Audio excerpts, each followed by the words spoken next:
Météo exécrable pour ce rallye des Garrigues 1991 dans lequel Bruno Sabi marque sa présence en tant que team manager d'Yves Loubet et Jean-Paul Chiaroni. Le pilote corse signe le deuxième temps de la première spéciale et l'on se prend à croire à un fabuleux spectacle. Malheureusement, le rideau tombe sur la deuxième épreuve. Loubet abandonne sur sortie de route.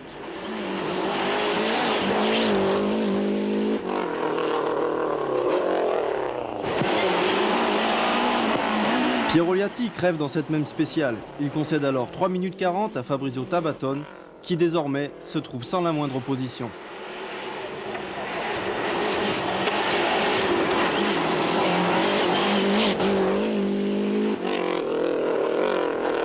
En effet, dès le départ, Bernard Béguin, associé à Jean-Marc Andrier, est handicapé. Il ne possède pas de pneus pluie pour sa Fortiera Cosworth. Il lui faut alors limiter les dégâts. L'intérêt du rallye se reporte sur la nouvelle vague. Patrick Magot et Guylaine Brun, Fabien Douenlen et Evelyne Merciol pour Peugeot. Magot sur la 309 brille dans la première étape avant de connaître une multitude de problèmes et la mise hors course. L'exploit, c'est Douenlen. Un instant 4e au général, un radiateur percé anéantira une logique 6e place. Aubaine pour l'équipe Citroën, composée de Laurent Poggi et Didier Breton, Sylvain Polo et Christian Tilbert. Les deux équipages se tiennent avant que le Corse lâche prise, en proie à une mécanique capricieuse.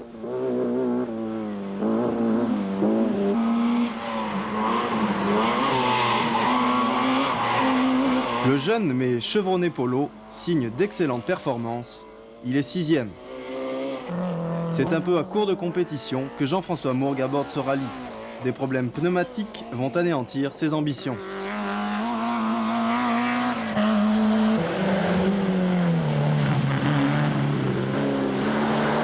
Dès le début, Jean-Pierre Ballet s'impose facilement en groupe N sur sa Sierra 4x4. Les espoirs de Christine Driano et Marie-Christine Lallemand s'envolent après une sortie de route sur leur Alpha Group N.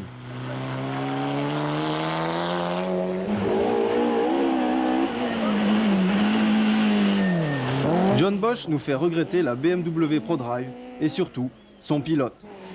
Inversement de tendance avec le Belge Bruno Thierry qui pour son premier rallye des Garrigues se fait très vite remarquer. Le public apprécie malgré le mauvais temps qui persiste. Fabrizio Tabatton, 2 fois champion d'Europe, est serein. Il est loin devant et ce depuis le premier jour.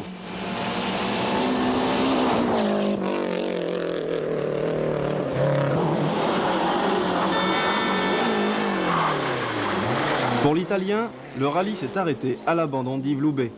Après de sa sortie, tout était plus facile pour moi. Les spectateurs sont souvent mieux chaussés pour la pluie que Bernard Béguin. De plus, la mécanique s'en mêle.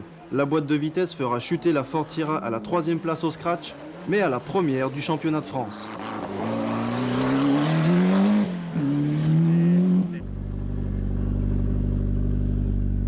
On a un problème avec le train arrière, je sais pas, il y a un truc qui a pété. Déjà tout à l'heure, on ne sait pas quoi. C'est un support ou je sais pas quoi. Le deuxième Italien, Liatti, candidat au titre européen cette année, récupère alors la seconde position.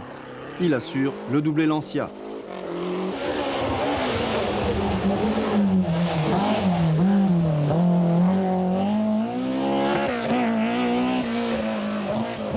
L'Anglais Bosch doit se contenter de la 4e place. Et victoire de classe pour Sylvain Polo, mission accomplie.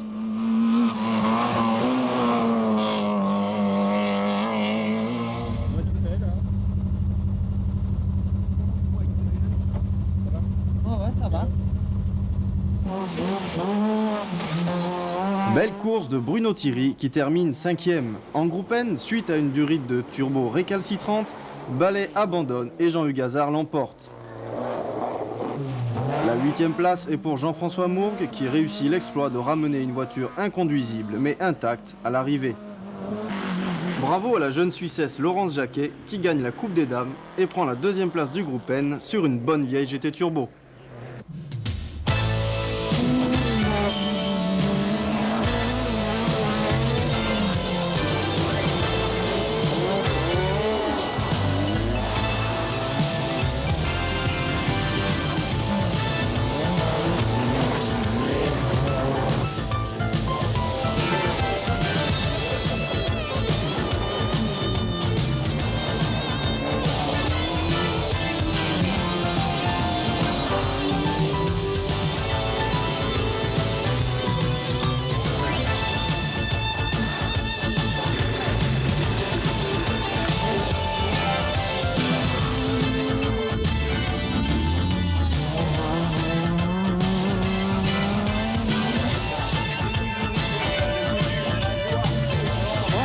messieurs.